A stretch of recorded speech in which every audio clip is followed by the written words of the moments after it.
ను మహోన్నతుడైన దేవాది దేవునికి మహిమ కలుగును గాక. మన రక్షకుడైన యేసుక్రీస్తు శుభప్రదనంలో మీ అందరికీ వందనాలు.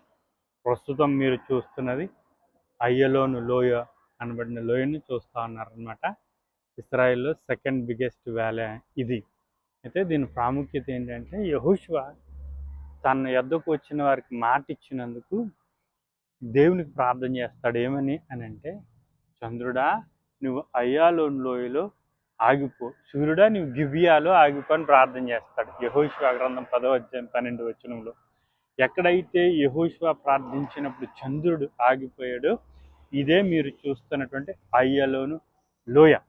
గనుక ఇంతటి చక్కటి చంద్రుడు ఆగిపోయిన మానవుడు ప్రార్థించగా దేవుడు చంద్రుడు ఆపి ప్రకృతిని శాసించిన లోయ గిబియాలో సూర్యుడు ఆగిపోయినాడు. అది యెరూషలేము దగ్గర ఉంటుంది. ఇదిగో అయ్యలోను లోయ వద్దనండి మీకు నా శుభాలు తెలియపరుస్తూ నా మాటలు ముగిస్తున్నాను. దేవుడు మిమ్మల్ని దీవించునుగాక.